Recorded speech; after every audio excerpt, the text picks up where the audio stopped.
Thank you, Marco, for that very kind introduction. Good afternoon or good morning, ladies and gentlemen, those who are joining us online from around the world. Thanks for joining us.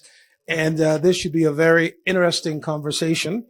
Let me just start by saying this. First of all, Philippe, nice to meet you in person, finally. Great honor to meet you in person. Congratulations. And if you're wondering why Philippe is seen in person, is that 4 years ago, when Philippe published The Power of Creative Destruction, I read the book. It was very difficult to read, I must confess. But I was able to get to the end. And when I got to the end of the book, I said to my team, we have to invite Professor Aghion to talk about creative destruction. At the time, most people didn't understand why. And if you ask me, I didn't realize that I was actually about to interview a future Nobel Laureate. And that was 4 years ago. And so when I got the message a few months ago that Philippe had received the Nobel Prize, I felt very, very honored and proud, because when nobody thought about creative destruction, I was reading the book and the man himself was answering my questions. So Philippe, congratulations again. I think he deserves another applaud. He's gotten so many applause already. So we're going to talk about creative destruction. And the reason why we started Influential Minds, by the way, 7 years ago, was we wanted to bring to the energy industry voices that typically do not speak to our industry. And Philippe is one of those voices joining us today.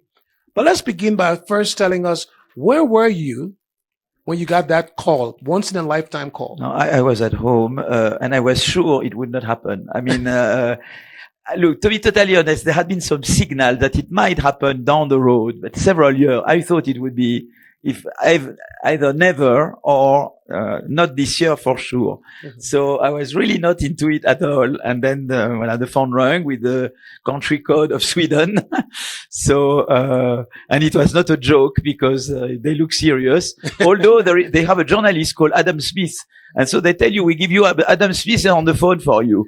So there he starts looking like a joke again. And who is there with Ricardo and Karl Marx? But still, you know, and you feel that first it's unreal. I mean, you think it's not happening to you.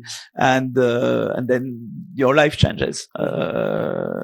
But I hope I don't change. But your life becomes different. I mean, of course, if you are us, you get many, nice messages and invitations. And the other thing is I'm a big blunderer. And any blunder I make is in the French press the day after. Mm-hmm. And so, of course, journalists, they love blunders, among other things. I mean, and so with me, they are very happy because I give them a lot. I try to refrain. And those are the things that change a little bit. Yeah, otherwise, you're still the same Philippe Aghion. I hope so.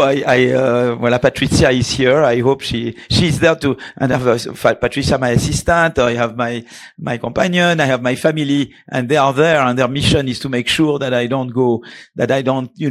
remain the same. That I don't. I love research. I mean, I don't want to do my passion is research, and I don't want to give in there. I want to keep doing research, which is what I love to do. Before we get into creative destruction, I've done a lot of research on you, as you can imagine. Yes. And one thing I know about you is you like to wash dishes. Yes, I adore that. Do you still like to wash dishes? I adore that. Yeah, it's really relaxing. I recommend it. Yeah. You can think about new ideas when you dishwash. Yeah. Actually, I recommend it. If you are in search of new ideas or things, and or you want to just, take a distance, take a step back or one things, I recommend it highly. My wife, I think she's washing this, and I think she's liking what you're saying, because when I get back home, she's going to tell me, Professor Aghion said you should wash dishes to get new ideas. So thank you. And I'm sure she's coming with plenty of new ideas. So before you became an economist, when you were younger and growing up, I know you had some very interesting socio-political interests. Yes. So you could have been a politician, but instead you became an economist. What drove you to becoming an economist? No, I never thought I would be a good politician, because I'm a big blunderer, and I'm also, you need to have, to be very solid, to be very, to have hard skin, which I don't have. So I don't think I would have made a good politician. But I was into, it's true that what made me go into economics is the fact I had math training. So in France, there is a good mathematical school in France. So I received very good math training, and I was very much into social concerns. I mean, I was the generation after the 1968. But we were still very much into social revolution. We wanted to make the world a better place, and I still want to make the world to make a place. So I started to be kind of left-wing militant, and it's this mixture of math training and the social concerns that got me into economics. I would see political leaders, resorting to seemingly logical reasonings in economics and getting at opposite conclusions. So I said, one of them must be right, one of them must be wrong. How can I find out who is right and who is wrong? And there I started to question myself. And this is questioning that led to the prize. I mean, I never stopped questioning myself. And that's what got me into economics. But still the motivation was the same. I want prosperity and I want shared prosperity. I mean, that's what I'm after. I hate poverty. I'm revolted by poverty. I'm revolted by all these smart kids that are born to poor families and cannot make it because they are born to poor families. That's the thing that revolts me. And it's out of that revolt, I still have it. And my whole point was, how can we generate prosperity and how can I make prosperity be shared? How can we generate inclusive growth? And that was been my agenda. And that's what I pursued. We'll come back to inclusive growth. So one of the things the Nobel Committee said when you got the award, and I quote, they said, creative destruction is not chaos. It is the mechanism of sustained prosperity. So for the audience, I know Marco tried to define creative destruction. Just for the layman watching, what is creative destruction? So, why is it important? So it was this term was coined by Joseph Schumpeter to refer to the process whereby new innovation displace old technologies. New innovations make old technologies obsolete. But when I was a student, there was no Schumpeterian model. There was no such thing. So what we did with Peter Howitt, who is also here and won the prize with me, is to build a new growth model. And at the heart of the model, there would be innovators. Long-run growth comes from innovations. Each innovator builds upon previous innovations. They innovate because they expect a rent from it. And new innovation displace old technologies. But you see, there is a contradiction at the heart of the growth process. On the one hand, you need the prospect of innovation rents to motivate innovation investments. But yesterday's innovators are tempted to use their rents to prevent new innovators because they don't want themselves to be subject to creative destruction. So creative destruction is really about all the time new talents come in, they enter the market and they challenge yesterday's innovators and incumbent interest. They force them either themselves to innovate in order to survive the competition or to disappear and give way to let them, take over the market. And the whole challenge is how you can have an ecosystem that encourages talents to come in, invent, create new firms, grow their firm by innovating. But make sure that once they've grown, they won't use their position to prevent new waves to come in. You see, so how can you induce risk-taking? How can you say, well, it's important to fail. If you want to make big innovations, you need to fail. I failed many times myself. You need an ecosystem that encourages failure. And in basic research, in innovation, you need also to make sure that you have competition policy, because when you have the big firms, they want to prevent new innovations. Competition policy is there to make sure they won't use their wealth to prevent new entry. But it's not so simple, because some governments collude with incumbent interests and they don't enforce competition policy. So what is the role of civil society? You see, it's a new whole way to look at growth. A growing economy is where you have all the time new people coming, and if they're talented, you let them grow. Competition policy, financial ecosystem, and make sure that once they grow, when they're grown, it doesn't prevent, subsequent waves. And so how it takes also labor market policy. There is job creation, job destruction. What is how you organize labor market policy to make this socially acceptable? Should you emulate the Danish flex security system? Are there other ways to do it?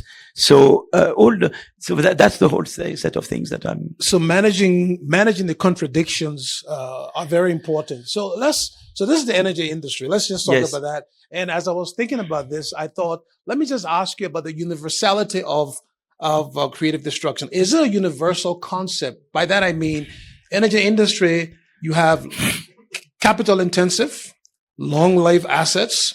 And so when you talk about creative destruction for critical infrastructure like energy, how do you see it working? Is it a universal concept you can apply to? I think it's still valid there. When you're talking about energy, about not only energy companies, but we can be also users of energy like car industries.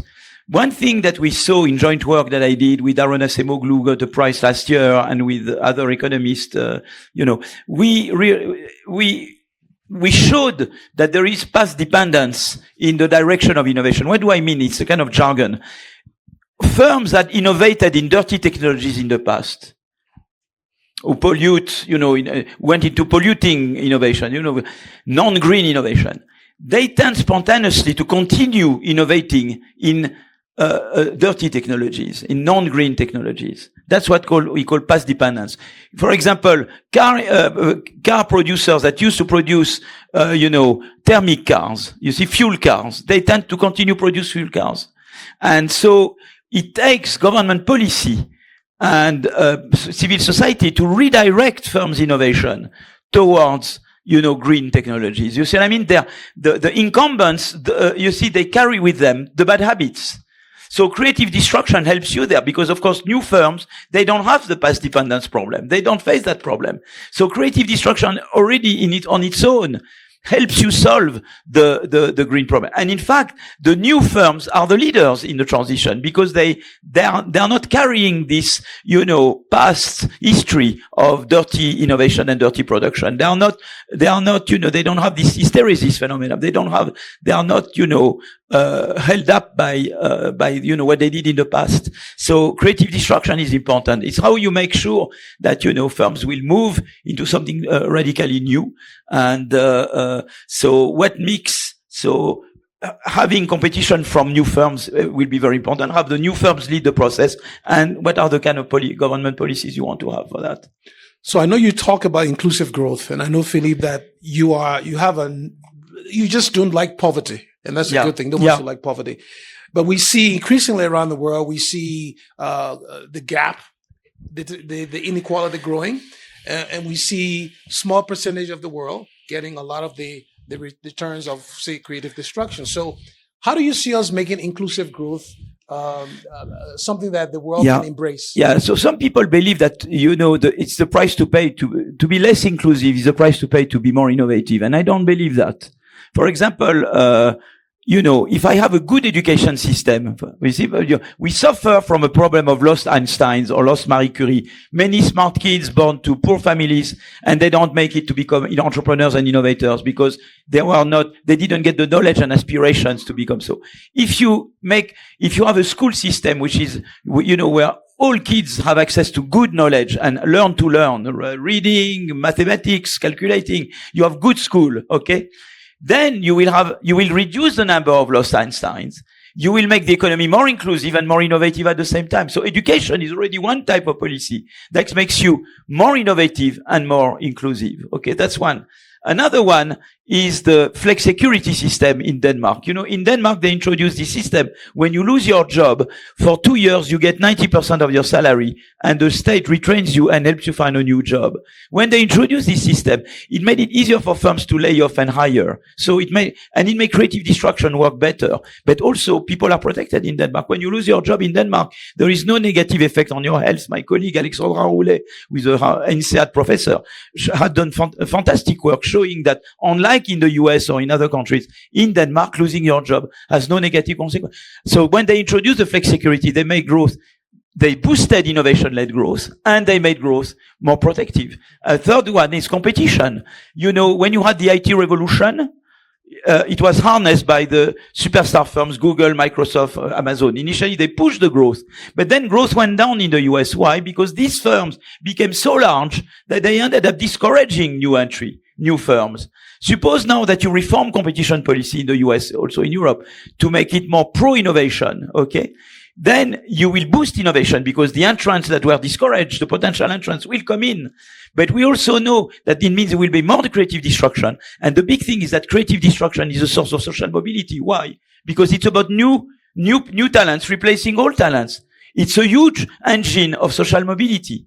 So if you have education, flex security, and competition, you make your economy more innovative and more inclusive. So I think that, there is hope for, being innovative and having an advanced social model and being, and delivering on the inclusive. Now, regarding the very rich, we have to make sure that everyone, pays its fair share of the tax burden. I think you need reasonable taxation. I believe in progressive taxation. I believe we need tax revenues to finance the education system I was talking about, to finance the flex security system, to finance, research. Basic research, very important, to have public support to basic research, to have public support to smart industrial policy. So there you need tax revenues, but you need to be smart in the way you tax, because if you are not smart, you discourage innovation. So you have to be careful in how you tax. You have to be progressive taxation, but in a way, that you have the Laffer curve. If you regulate excessively or you tax excessively, of course, you end up discouraging innovation, and therefore you reduce the tax revenue. So you have just to be smart in the way you do it. But I think that Denmark or Sweden or Scandinavian countries found a very good, maybe probably Switzerland. I don't know well enough Switzerland, but I mean, Switzerland is not the worst system in the world.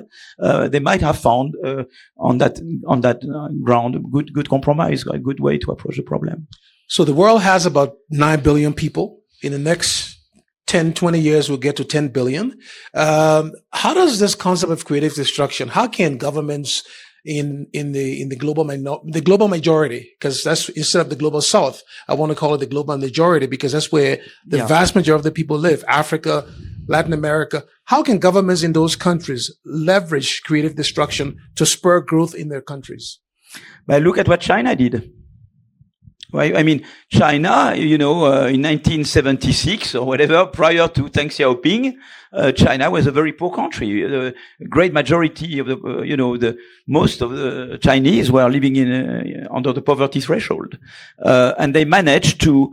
There have been many mistakes done by China, and I want to enter into the great leap forward or the Cultural Revolution. But what was good with Deng Xiaoping is that based on the good education system, so education was very important, and openness, they could absorb more advanced technologies from other countries, and they went into catching up growth. And they got a long way with catching up growth. So I think that if you have, good property right protection, a good, basic institution and good education system already there, you can, and enough openness, you can already get a lot from catching up, I think.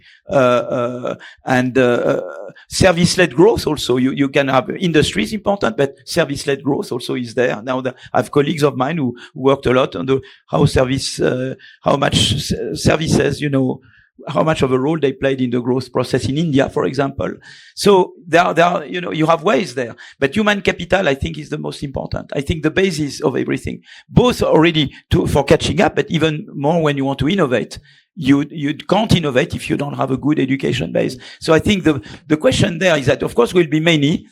One thing also, you have something called the demographic transition. So when you go into education and all that, beyond some, income level, people may decide to have less children. When you have good insurance and beyond a certain, some technological level, people may decide to have less children, but to invest more into getting them in school and getting them good education. So this quantity trade-off plays out. And I believe that induces a virtuous demographic transition. So I think, and I am very hopeful. Africa, there are huge prospects for development. Mm-hmm. The way that you had that in China, nobody in China would have bet on China 40 years ago. Yeah. Actually, it's kind of. I'd say 50 years ago. It's kind of interesting, Philippe, because I was talking to someone a few days ago, and we're saying that the wild card in all of the projections about the world is Africa, because everyone never considers Africa in most of these predictions, but Africa could actually turn around and be a big surprise. Let's talk about innovation. So the world is full of innovation all the time, but I want you to comment on this notion. I heard you give a talk about the predictability of creative destruction. So a lot of people are innovators. They're making stuff. So tell us, how do you know which innovation is going to create destruction? Oh, no, I don't know. I mean, how could I know? No, I don't. Did I ever say I predict? Oh my God. No. That's not, no. No. We are all about probabilities. You said, you create an ecosystem that will favor, but it's probabilistic. I cannot say you for sure and you for sure not. That I am unable to do. What you can do is to create, and there we get to the Draghi report for Europe, or we get to the World Development Report on middle income trap, or you get for innovation. You need to have these new firms come in. So first you need the talents. Education will create, of course, you have many potential innovators with good education system. Then you want to make sure that it's not too hard to create a new firm. So you want to limit red tape. And then you want to make sure that good innovators, that potential innovators, they get financing. So venture capital, institutional investors, those are important to help you take risk. So risk-taking in basic research is to make sure that you have long-term funding in basic research. But risk-taking when you are an entrepreneur and you are growing and you are developing a firm, venture capital, institutional investors, they play that role of, not punishing short-term failure. I always go back to this theme. You have to let people try and fail. And venture capitalists, they do that usually when they are good. And institutional investors also shield managers of larger firms against short-term bad news to let them take initiative and grow. So when you have this ecosystem, you increase the probability of doing. I also believe in government industrial policy in areas like defense or energy transition. There is a role for the DARPA, and I believe DARPA is a good way because it reconciles competition and industrial policy. So when you have those things, all those things together increase the probability that things might happen. But of course, I cannot tell you for sure that it will be you or you or you. But we know that statistically, there is a relationship. We know what are the favorable conditions, how you make it that. But creative destruction is a lot, again, to make it possible to fail, to not punish failure. I failed myself. You know how I started. My dream when I was a Harvard student, I wanted to get into the Harvard Society of Fellows, which is a kind of first-rate postdoc. It's, you are paid like an assistant professor, but you don't have to teach. And once a week you have dinner with Amartya Sen or with, Bob Solo at the time or with, and I was, shortlisted for an oral exam and I failed my oral exam. Bob Solo told me that I didn't quite understand the question that was asked to me. And as a result, I failed the Society Fellow and I went to MIT, which is not the worst thing that can happen to you. And there I met Peter Howitt and we did our growth theory. Imagine, had I succeeded the Society of Fellows, I would not be here with you today. I would not have got the Nobel Prize. You see, and I always say, I failed also in love stories in Paris, all the nice women who didn't want me, thanks to them, I went to the US and I got the thing.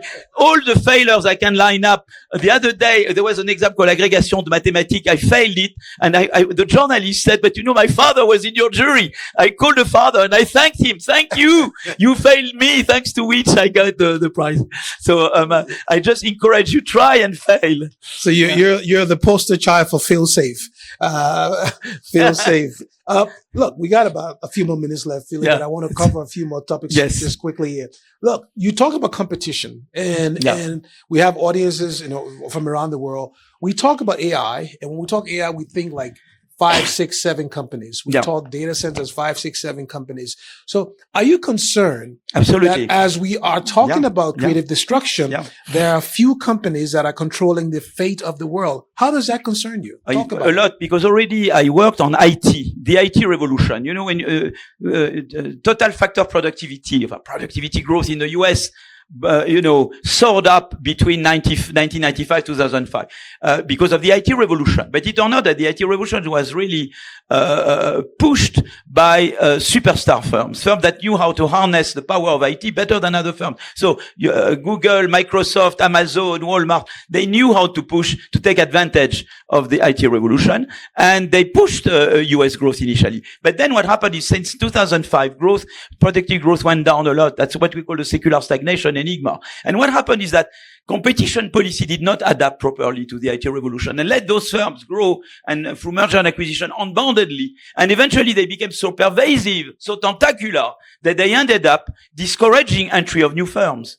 You see, so that's the danger. It's they let those firms grow, which was okay, but they did not, they were not vigilant enough, they were not mindful enough that might deter new entry. And that's what explains the circular stagnation. And why is that a problem for AI? Because if you look at the value chain of AI, the upstream segments are dominated by those same large firms. The cloud is dominated by Google, Microsoft, and Amazon, I think. The market for graphic processors is dominated by GPU. And so you need more competition. And that's why I'm very happy that, Yann Lequin said, left Meta, is coming to Europe. He wants to create a new AI company. Yann is here. You can talk to him anytime.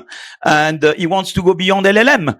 So he says LLM is doing creative destruction of large language model in Europe. So that's a chance for us, you see. And he thinks that it was important to spin off not only from Meta, but it was important to spin off from Silicon Valley because they were all talking the same language. He wanted to think differently. So he said, whoop, I go somewhere else. And that's the chance, you see. But what we have to do in Europe is to make someone like Yann Lequin be able to prosper and grow. So we need the regulatory system, not too many regulations because that would discourage him, not to put the Zuckman tax, which is a very bad, fiscal idea of one of my compatriots that would discourage him, create an environment that would really help, Yann Lequin build up his thing, like Mistral or others. So we have potential. So they are there, but you still have new ideas. And what we have to do is to let those new ideas come in. But then you need adapt competition policy in Europe on AI means open source, means not too many regulations because too many regulations, you discourage new entry.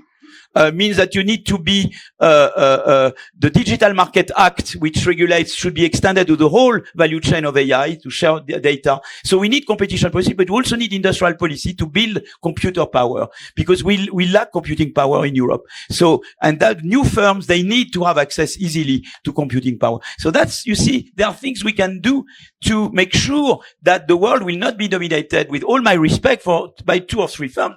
By the way, I don't want to, I'm not their enemy, but I think it's important that you let newcomers, and there is a role for competition policy, but also for a mixture between competition policy and industrial policy. In Europe, too much, we dismissed industrial policy in the name of competition policy. I think that was a big mistake. And in fact, which neither US nor China did. We need a smart combination of industrial policy and competition policy. Well, long answer to a short question. Well, look, time is running out, and I have one last question we have to end. Yes. First of all, your passion for the times we've met virtually is just the same in person. So you're still as passionate as you were 4 years ago on camera. But I want to end, Philippe, with a question that speaks about the future. Today we have a lot of young people, Gen Z, millennial, who do not have the same optimism about the future. For some reason, there's this aura of negativity in their minds. And I know you're very optimistic and you're a person who believes in optimism. What advice would you give to governments to make sure they put in place the right incentives so that the Gen Zs, the future generation of the world, can actually be part of this wave of innovation, be part of this development that's happening? What advice to governments to not forget the young people? Yeah. I think you're right. I'm a fighting optimist. So I'm not an optimist. I think that automatically things will go better. But I think for example, Europe, we have freedom and democracy in Europe, like nowhere else. We have a good social model. We can, smooth out the bad consequences of AI. We know AI will destroy jobs and create jobs.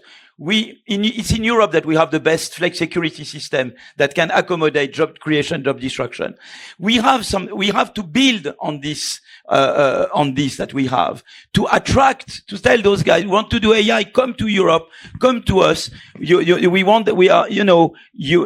will be free to do whatever you want. And we will try to, give you access to financing. We will, you have a kind of level playing field competition background. And I will tell them, you have to fight what you believe in. I mean, in my own case, there was a lot of desert crossing in this creative destruction thing.